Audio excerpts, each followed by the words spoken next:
warahmatullahi wabarakatuh. Very good day. Salam Ramadan. My name is Wan Ahmad Najib. I'm the Chief Strategy and Digital Distribution Officer at Rabita Kufur Berhad and the Grand Councillor of SIF. Today will be the first Food for Talk online, specially brought to you by SIF.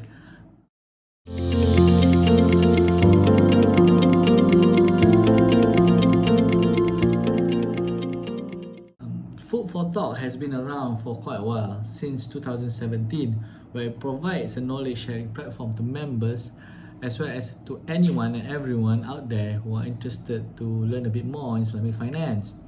Usually this session is done over lunchtime with food provided, but with COVID-19 in our way, we've decided to bring this series to you online so that we continue with this good intention and still celebrate the noble intention of sharing during this Ramadan month.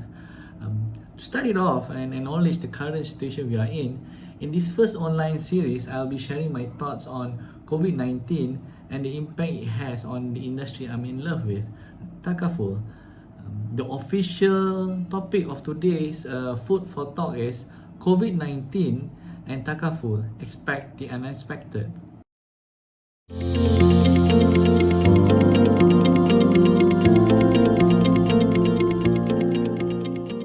COVID-19 has definitely shook the world. Considering the impact the virus has brought to the world, unprecedented seems to be an understatement. No country really has control over the deadly virus from the onset, and the distress level just keeps going on exponentially across the different levels of society, with a number of cases and death toll still on the rise in many parts of the world.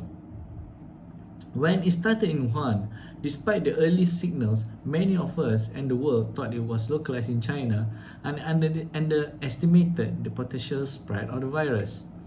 While there were concerns raised by experts, due to the limited information available, the world continued to allow open travelling between countries, and as everyone is aware, it has brought to where we are today. In a survey conducted by Statista, as at 1st March 2020, people in the Asia countries who were closer to China indicated they were scared to contract COVID-19 virus, while respondents from the US and UK seems to show they were less worried about it.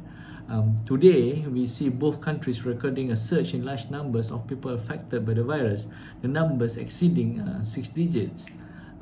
No one thought a virus that started in a province in a continent far north in Asia could have spread so quickly and became a pandemic within such a short period of time. COVID-19 does not care who you are, whether you're a janitor, a famous actor, a football player, a pious teacher, a CEO, a board member, or a world leader. No one is spared. While the elderly and the sickly has high exposure of mortality risk, the underlying fact doesn't change. No one's spared, period. But the reality is, in a controlled environment, which is what the world is attempting to do right now, from a health impact perspective, it only directly impacts a certain number of people, the people who actually gets infected by the virus. The larger impact of COVID-19 has brought is on the economy, social, and even political aspects of things. And to be honest, the next 12 months outlook seems to be bleak. Come to think of it, the more serious health risks that may come out from this sudden pandemic attack could be mental health, as people continue to swallow the stress that keeps on building up as days goes by. We've never experienced a large-scale impact that has caused so much inconvenience to everyone across the world. I can only imagine the last time the world saw and shared such a difficult situation was probably during World War II. Alright, firstly, from the economic perspective, the baseline is clear and we don't have to kid ourselves. The world has entered a state of recession. In a media statement issued on 27 March 2020, IMF openly declared the world is in the state of recession, which is as bad or worse from the one in 2009. A few weeks later, they came out with another statement saying that this recession is the worst since or could be worse than the Great Depression back in 1930.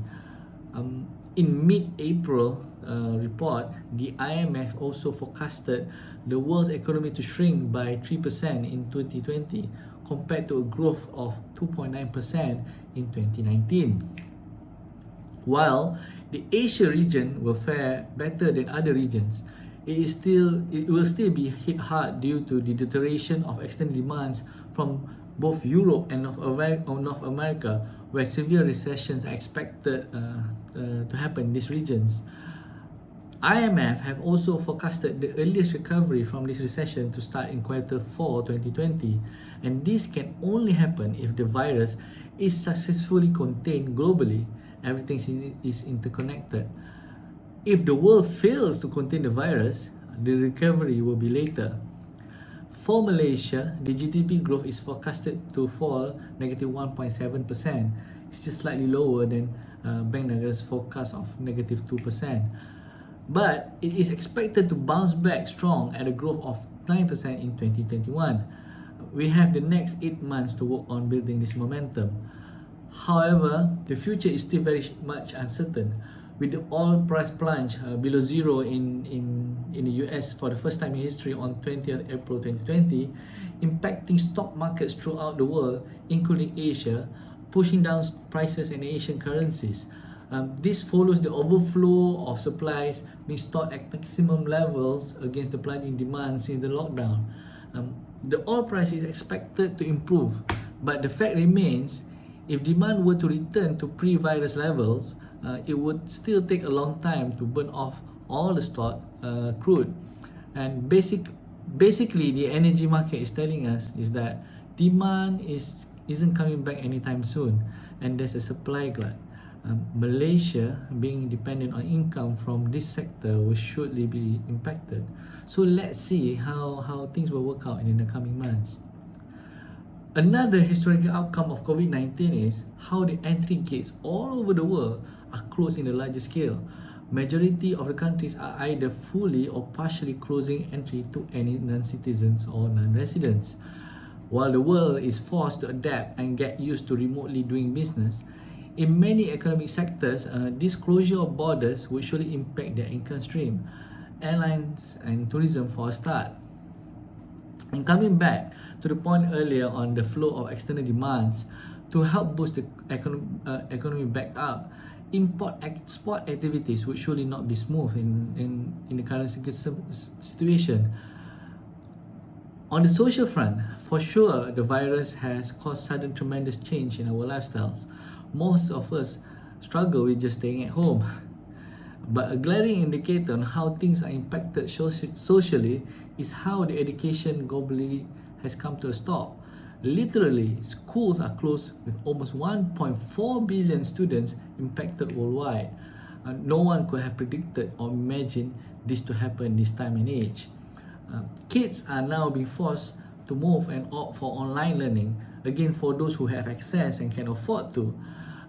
Parents are burdened with this additional responsibility of homeschooling. You know, we are all well aware that in the bigger picture, this goes beyond education. More than 180 countries have been affected by the virus, and more than 100 countries worldwide is on lockdown, be it localized or nationwide, partially or full. And mind you, there are only 195 countries across the globe. What we're saying is that over 100 literally means more than half of the world population being stuck in their homes in one way or another. When you add all these things up, the whole recovery, be it economic, social, or even political, despite this drastic change have only been happening for the last few months, will be an uphill battle. This is why you see many governments taking various initiatives, including launching financial stimulus packages amounting to billions of dollars to help their respective countries to deal with the impact of COVID-19, especially for the people on the street. Flattening the curve. This is the global theme we hear when a government executes a lockdown order. And that's exactly what many governments are striving for and working towards. to manage and contain the spread of the virus as much as possible in efforts of shortening and minimizing any long-term negative impact. In Malaysia, the battle against COVID-19 has been already structured. In the past few months, with the government implementing the Movement Control Order, or formerly known to us as MCO. It started off on 18 March 2020 and it has been extended 4 times, and as of now, while I record this video, the end of Phase 4 is scheduled to finish on 12 May 2020. While Malaysians find it challenging to adapt to this new lifestyle with the common panics and anxiety attacks, you hear in the early days people going into panic buying, but the results have shown to be positive as we continue to see the decrease in number of new positive cases over the past few weeks. Now things seems to be much more under control, and kudos to the Ministry of Health, Police, Army and other government agencies for a job well done.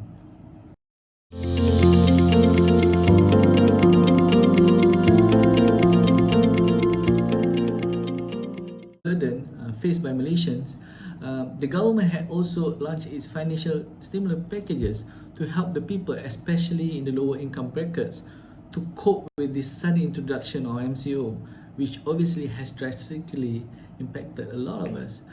Subsequently, the financial assistance was expanded further to assist small and medium-sized enterprises, SMEs, to help cushion the financial impact with the sudden halt on their business. While the whole package is not fully waterproof, and to be clear, it's never meant to ensure all businesses are free from facing losses. It's supposed to help manage some of the unforeseen impacts and help prepare them to bounce back when things starts to normalize. Without a doubt though, the MCO, where our movements and travels are restricted, closure of daycare and educational centers, closure of government offices and businesses except for essential services, has a major impact on the social, economic and health aspects of Malaysians. In the larger scheme of things and a longer term horizon, the MCO and its extension whenever it comes, while many may not see it at the moment as we struggle with the present challenges, it will have cushioned the economic and financial impact for us as only one occurrence. Remember, at least we only face this once, despite however how bad it may be. If a premature lifting of the MCO was to be decided, and for some reason the virus containment effort failed, and we are forced to go into a second MCO or lockdown, don't think many of us, either as an individual or business, could withstand a second wave of financial distress. Businesses won't be able to build up enough momentum and before taking another big step back. Individuals, basically there are a few key highlights. Number one, businesses and individuals were and probably still are not financially ready for COVID-19 and the MCO. Number two, Malaysians don't have enough savings. Either you're working in the private sector or government. What more if you're running your own business? We just don't save enough. Number three, close to 50% who are working on their own has lost their source of income. This probably has caused so much stress for self-employed individuals, and bouncing back is not going to be easy. And last but not least, what expected but not fully appreciated is the lower market segment that is exposed to higher risk of losing their jobs. A survey by the Malaysian Global Innovation and Creative Centre, i.e. MAGIC, on the impact of COVID-19 to startups and social enterprises shows that about 40% of them can financially sustain for a period of 1 to 2 months, and only 46% have enough financial means to survive within 3 to 6 months. And these are scary statistics if you are running a business. And with 239 startups and social enterprises participating in this survey, we can only imagine how many people could potentially come out of this pandemic without any income stream. And we've discussed earlier on how the airlines and tourism industries are badly affected, with employees already taking pay cuts, unpaid leaves, and some already being laid off. and the outlook for this industry is most worrying and for sure challenging, as people would really be cautious of traveling in the next one or maybe even up to 2 years. Appreciating all these challenges people are already facing or potentially about to face, is during this difficult time the financial industry steps in and play the most socially responsible hat. The banking industry, with coordination from central banks, has taken a lead on this, and that's what we've seen in Malaysia. We hear moratoriums being introduced for people's existing financing and loans. We lifting of charges on ATM withdrawals, offering of non-collateral packages to help deal with the financial strain businesses are facing. These are some of the actions taken to help people deal with the impact of COVID-19. Hopefully, in some way or another, this helps the people deal with the difficult situation today and the months to come. It will be tough, I won't kid you. I personally don't have the sight of how things are going to be. There's no crystal ball or artificial intelligence program that could crack this problem. There's only what is reported or written by analysts, which are pretty much all assumptions anyway. But at least there are early intervention actions taken by responsible parties, including the Malaysian government. Good or bad, time will tell. The early signs seems to show we are on the right track, or at least some kind of track. And if everyone braces through this together, it will probably work out somehow. And the road will be bumpy as we try to recover from this setback. But if we continue to push through, we'll eventually reach the end of the tunnel.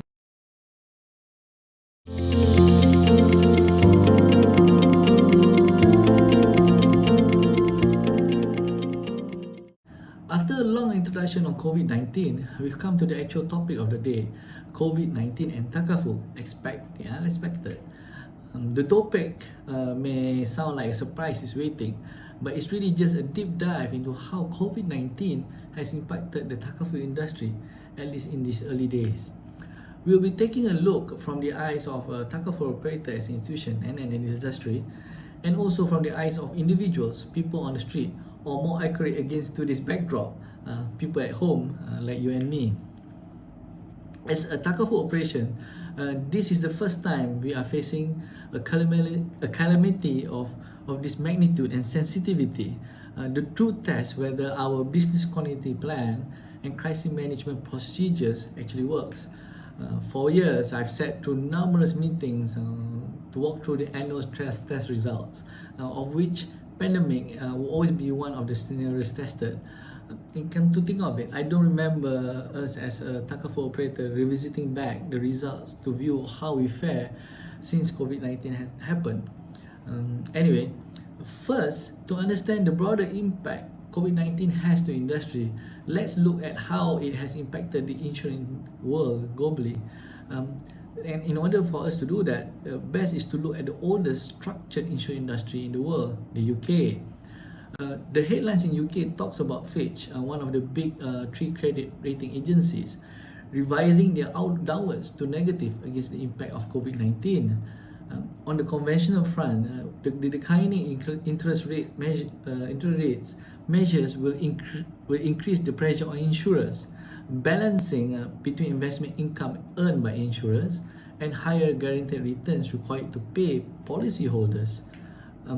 While Takaful operators don't really offer guaranteed return products, any product structured that are sensitive to investment returns will be affected. As mentioned before, pandemic has always been a guaranteed scenario in any stress test conducted. And despite it being acknowledged as the biggest risk in the poll conducted among global insurance executives in 2013, most insurance companies have taken little action in the interim to prepare for it. Probably thought it was unlikely to happen. Yes, the law of probability, a usual term you would hear once you're in this industry.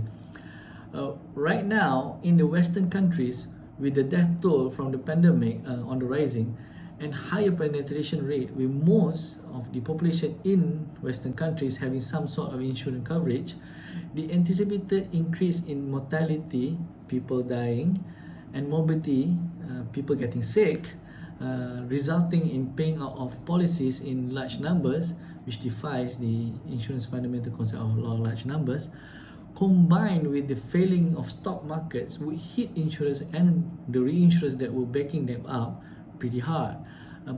Against the negative backdrop in the West, it is anticipated to see many insurance businesses fail. Luckily enough, under a structured regulation environment, coupled with good controls on the virus containment by the government, insurers and takaful operators in Malaysia does not seem to be in that bad of a situation. At least it doesn't seem that way at the moment. However, despite the assessment that things will be bad in the early days of COVID-19, the industry has now acknowledged that it's going to be a tough year ahead. There are higher pressures to increase capital buffers to hold against market risk posed by low interest rates. There are lower or more cautious spending power or appetite by consumers. Health and medical costs spike and inflation. Restricted distribution reach as people avoid meeting people too much. And there's uncertainty on mortality and morbidity experience. While the virus is contained, we don't know what the actual impact is. Whether survivors' respiratory systems are compromised or any other implicit effects the virus may have left us with. We don't know enough. So the impact to the business was quite immediate as we observed new business dropping in since the implementation of MCO.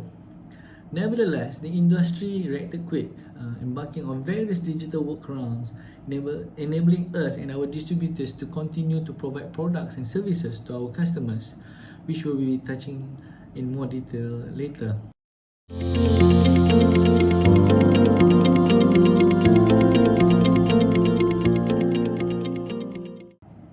While it's not exclusively to the takaful industries, and probably because we are classified as one of the essential services, COVID-19 and subsequent after effects have definitely disrupted the way we do things as an industry and in our individual operators' capacities.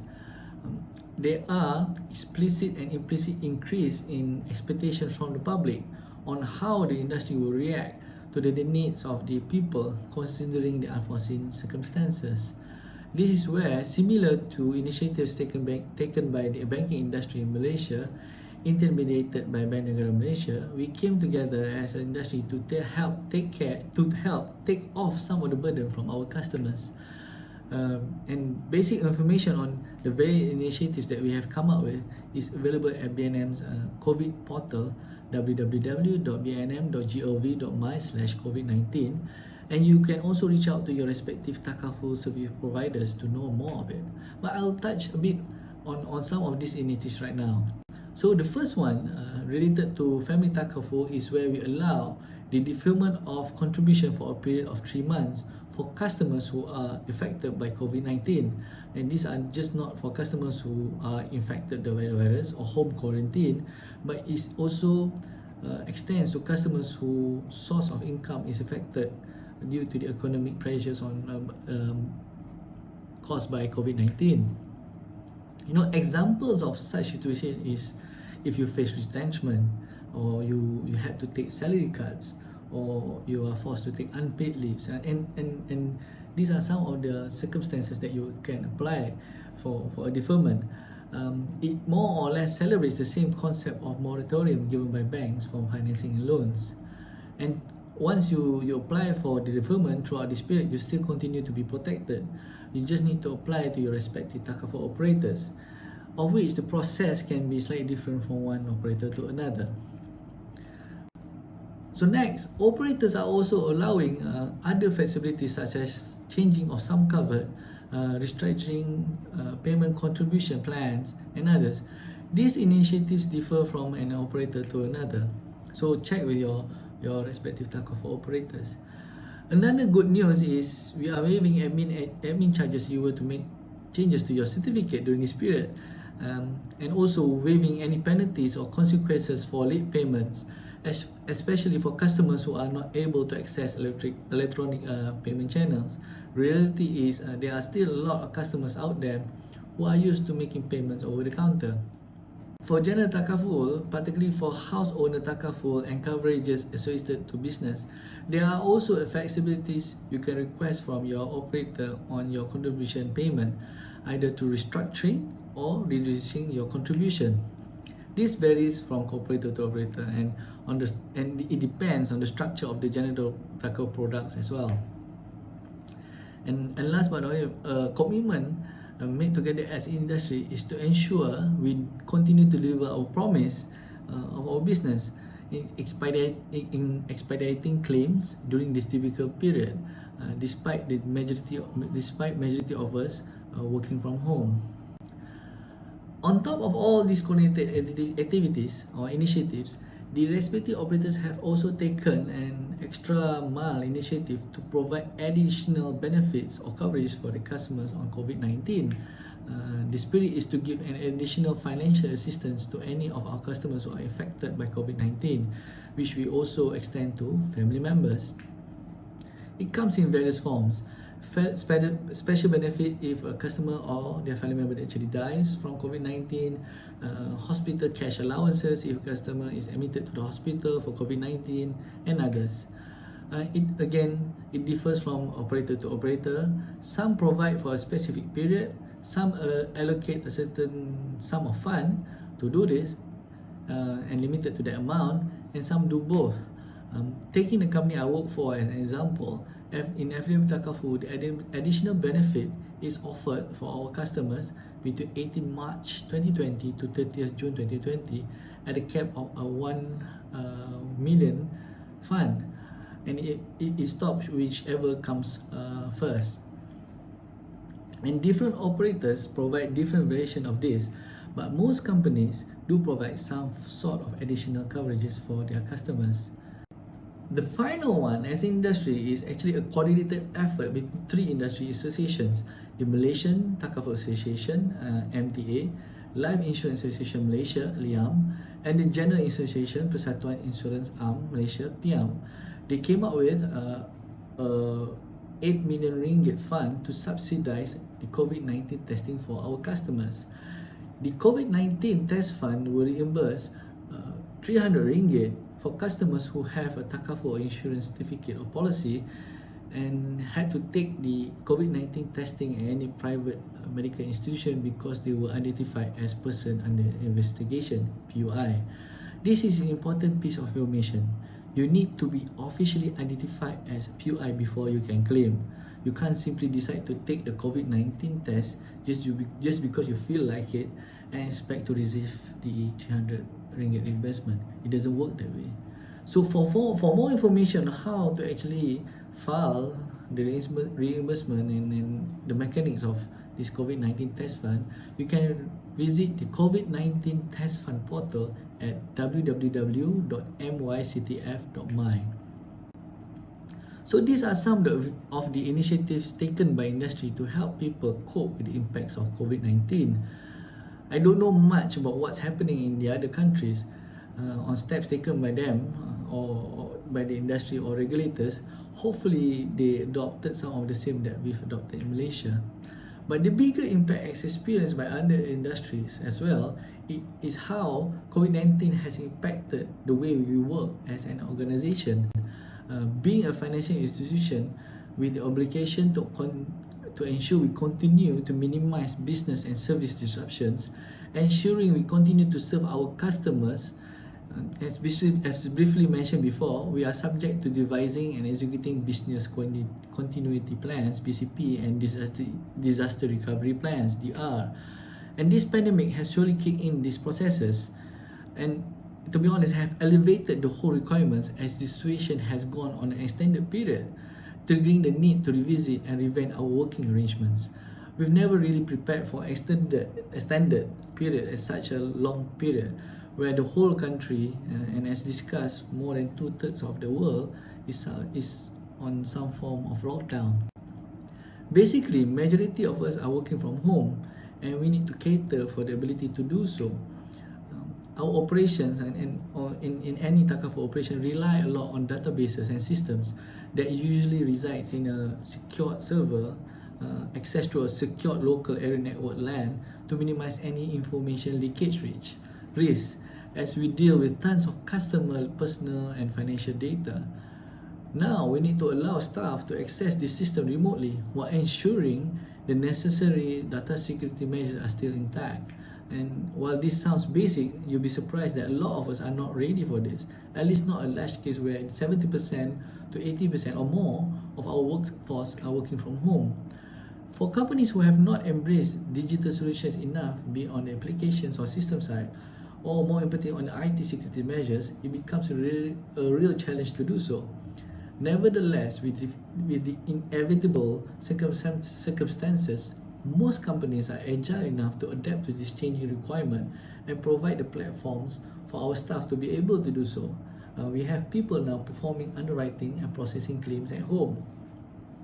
The other important piece that has come up during this period is remote and online meetings, which most companies have adopted by various online communication platforms such as Microsoft Teams, Zoom, WebEx, Google Hangout, etc. And this was actually where a lot of us scrambled to quickly introduce, and we were not truly ready. When the Zoom leakage issue came up a few weeks back, everyone was spooked as our online meetings involve a lot of confidential information and data.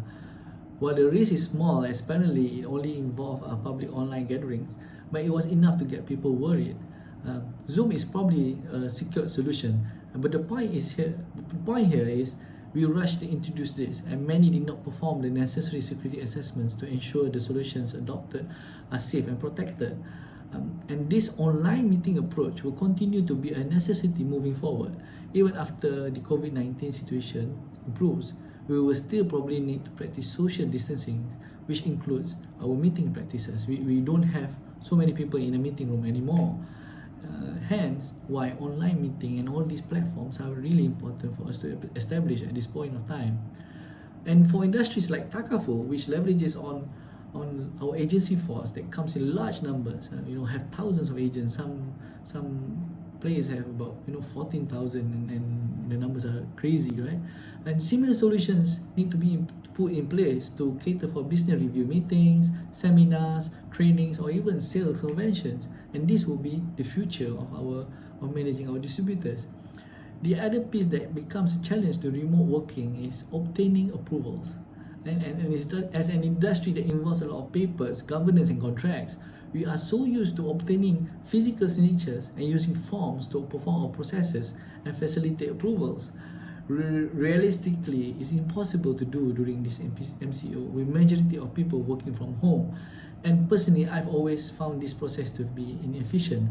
And as a person who wants to save the earth, it's surely not environment friendly.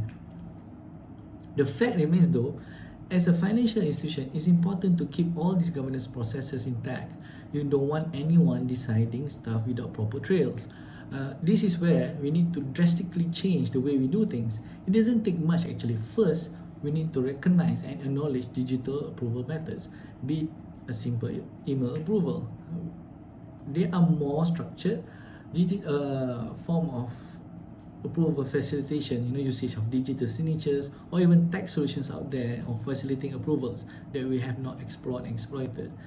And we need to start revisiting this and see how we change the way we do things so that the whole end-to-end chain is more efficient and effective. And all this then flows into the way we reach out and service our customers. During this period, our customers literally can't come to office or branches to obtain any services.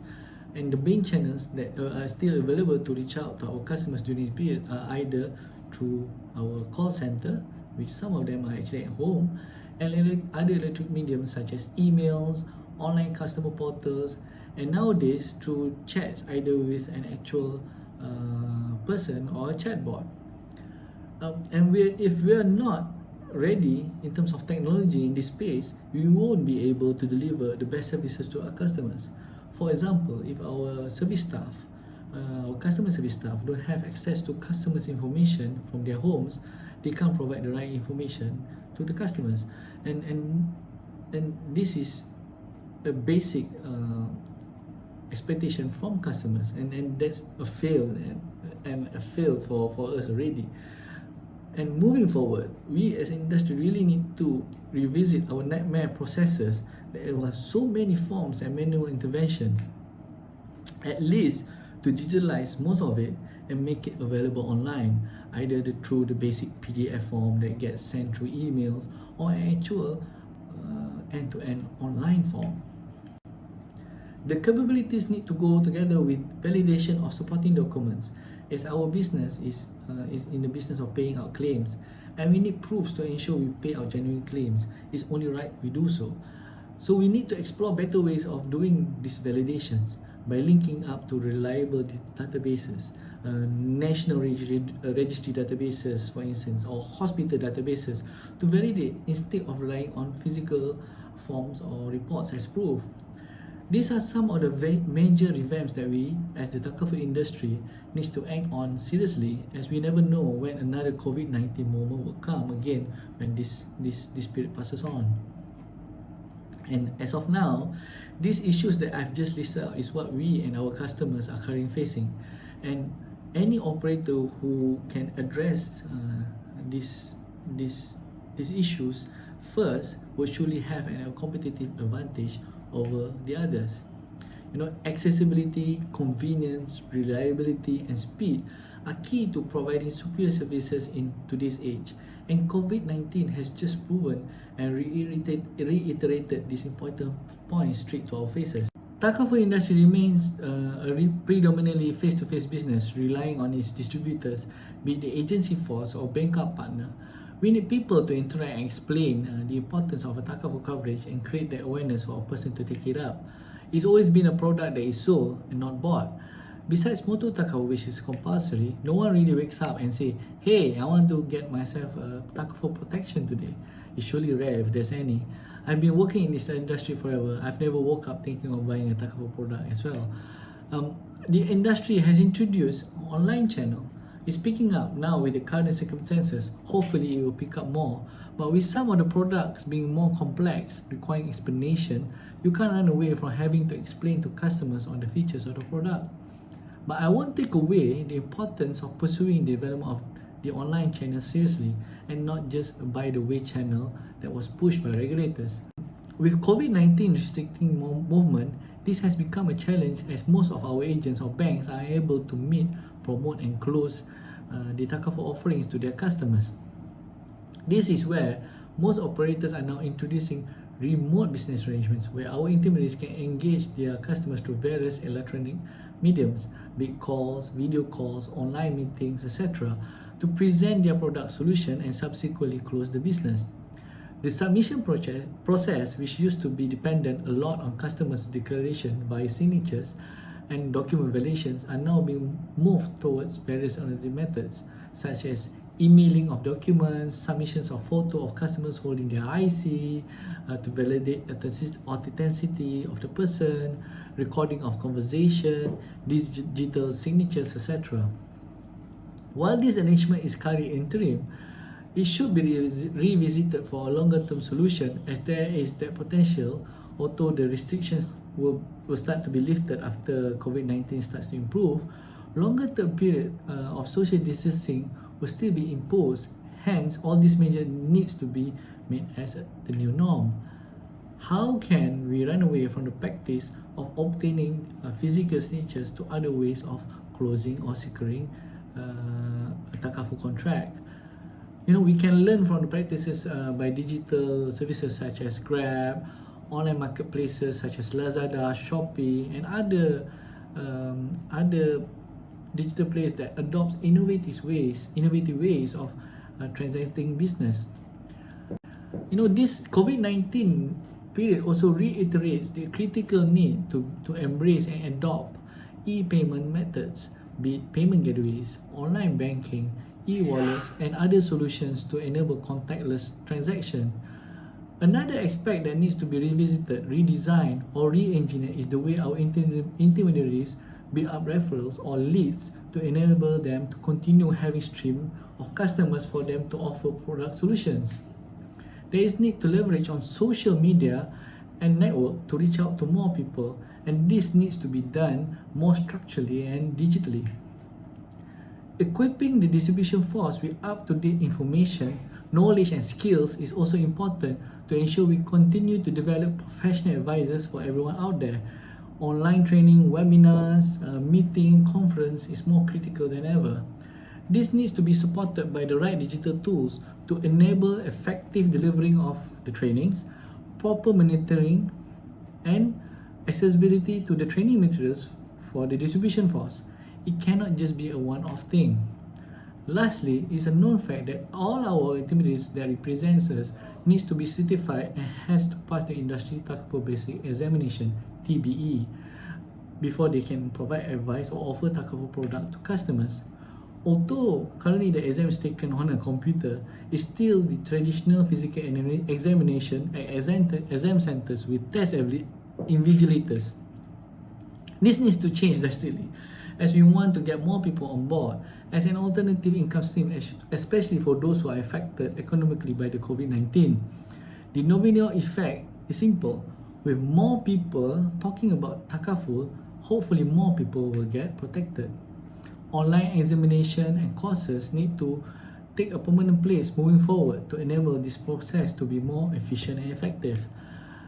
But all this needs to be balanced as the more we move towards digital transactions, especially involving business transactions, the more we are exposed to innovative fraudsters.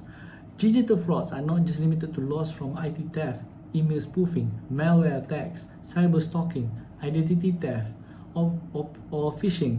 There's so many new methods that we've unheard of, which fraudsters are also calling and fooling even tech-savvy people. IT security is still critical in the whole chain, but we can't run away from the need to find a better solution to enable digital transactions in a big way.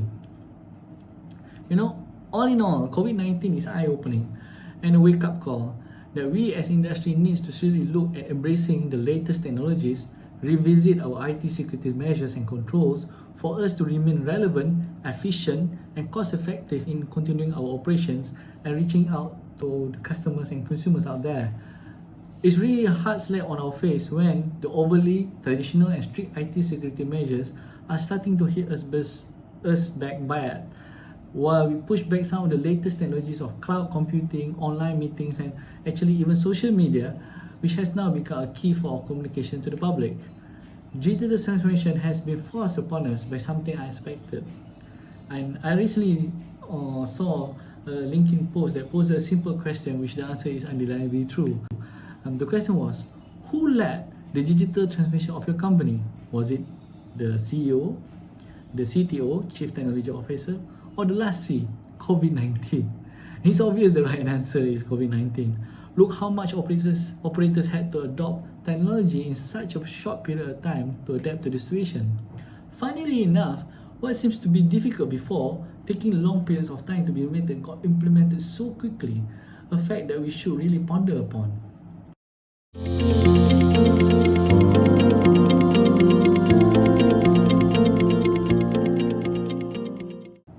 All these significant changes don't end here. We've continuously heard of the term new normal or new norm in the past few weeks that we need to embrace when this storm passes by. In all seriousness, this new norm is coming upon us and is inevitable given the need to practice a longer-term social distancing.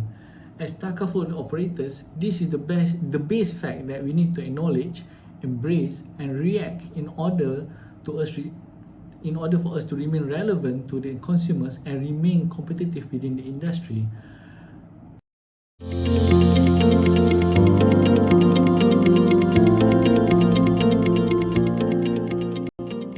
So we've discussed the perspective from a Takaful operator, and now is to go down to you and how COVID-19 and Takaful is relevant to you as an individual, a living human being.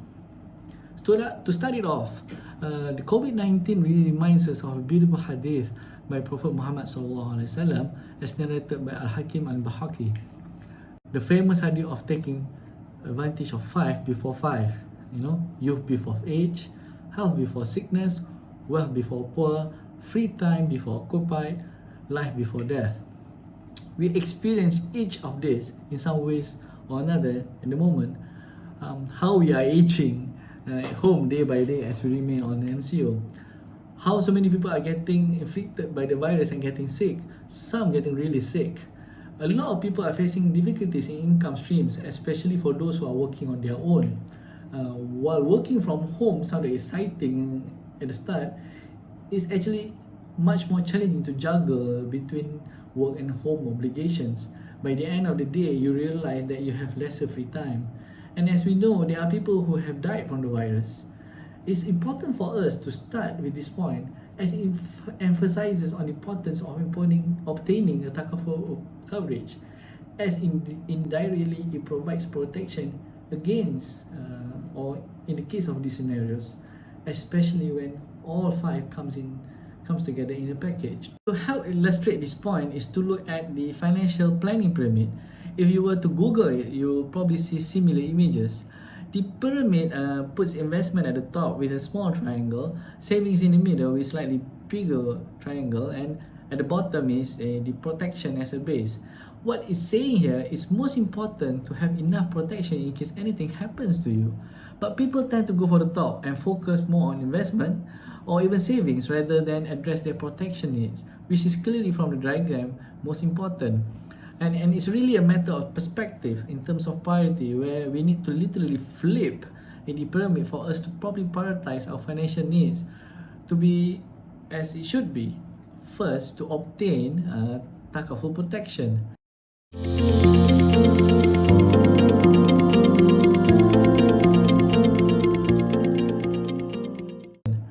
We need to ensure we obtain meaningful and sufficient takaful now, as in right now, and no more procrastination. The COVID-19 situation has taught and just reiterated to all of us how important a takaful protection is, be it a health-based plan or just plain vanilla protection. No one can predict the future of what can happen to you. And COVID-19 reaffirms to us and to the world that sicknesses and death are not biased. It hits everyone, regardless of age, race, location, status, etc. No one is spared from being exposed to the virus, and it's an uncomfortable topic to talk about, death, but it's a fact of life that we cannot deny, and COVID-19 just reminded us of it. And we need to run away from the usual mindset. When times are tough on our wallets, the first item that gets dropped off from the list will be takaful insurance coverages. It's a natural reaction considering the product is intangible in nature. It's difficult for people to appreciate. We need to plant it in our mind. There is no point when times are hard, takaful becomes the first item that's being dropped off, because the need and importance of it does not drop off. In actual fact, it's during the hard times takaful protection is needed the most. And it's the people we leave behind that needs to be taken care of if anything happens to us. And that's where takaful comes into the picture to save the day. But if you have protection to begin with.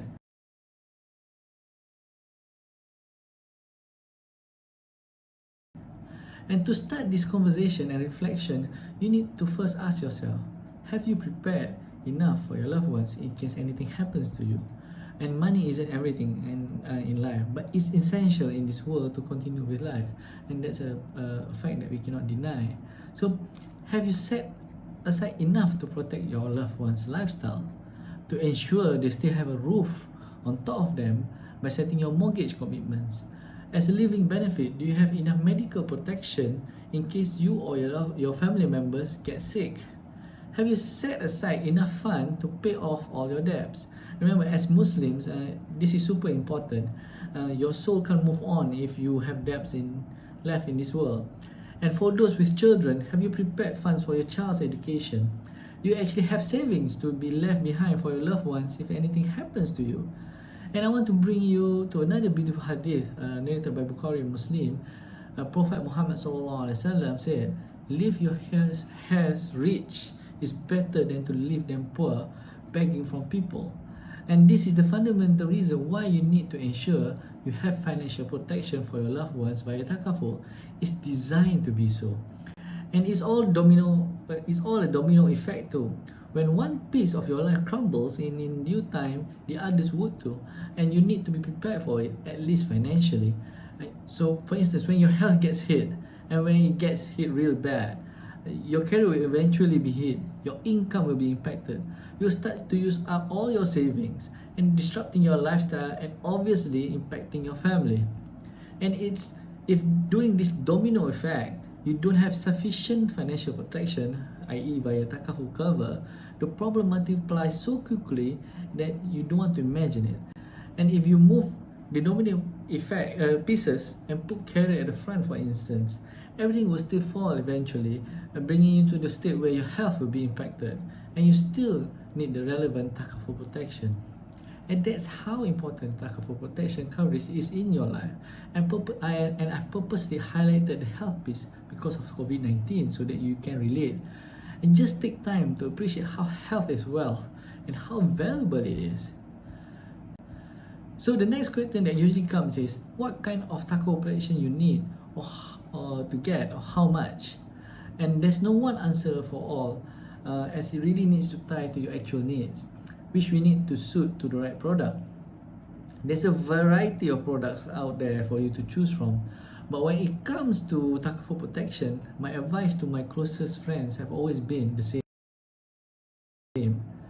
Find a meaningful coverage where you can afford to pay it, so that you would continuously pay it in any circumstances. Coming to the earlier point, there is no point of paying so much when times are tough. Takaful becomes the first thing you cross your list. And don't forget, if you unnecessarily opt for an expensive solution just for the sake of taking, all the high contribution you paid earlier will go to waste once you stop paying, and all the luxury protection you thought you needed is no longer there, but together with the basic ones you really need, just because you didn't choose wisely.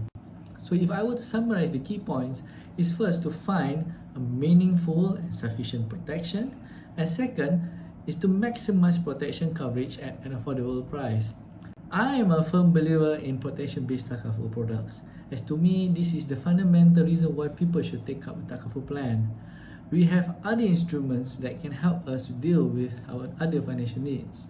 Right now, what's important is to ensure as an individual we are protected, and more importantly, to ensure our loved ones are financially protected in case anything happens to us. Hence, protection is a key theme I think. You need to find a meaningful protection relevant to you, be it a simple basic financial income cover paid out in case of death or total permanent disablement, a medical product, a critical illness product, anything that's relevant to you. So before taking up any takaful products, you should first ask yourself this fundamental question: what is the actual purpose of you taking up a takaful product? And keeping it simple and keeping to the basics are more important from my point of view. The bells and whistles might not be what you and your family really need. The other piece that is super important during this period is to obtain maximizing protection coverage at an affordable price. When I say maximum, it doesn't mean it has to have the highest coverage. And for sure, we don't need the most expensive one. It's really what you need, nothing fancy. And the key to it all is for you to be comfortable with what you need to regularly pay, to ensure you are continuously protected during difficult times. I.e., you can still pay your takaful contributions even during tough financial situations, such as recession. Because we never know what can happen in the future. Loss of income, riskier health environments, and like a broken record that I am, remember the importance of having takaful doesn't go away during difficult times. In actual fact, the level of importance multiplies. When it comes to product offering and solutions, don't worry about takaful products being inferior compared to conventional solutions. We've climbed that wall and have come a long way since the early days. And let me attest to you that those days are over, at least for the majority of takaful products. In terms of benefits, they should be at par. You sometimes come across certain small surprises in takaful products that are not there in conventional insurance products. For instance, surplus sharing. And the next question that usually comes is where to get a takaful coverage or protection.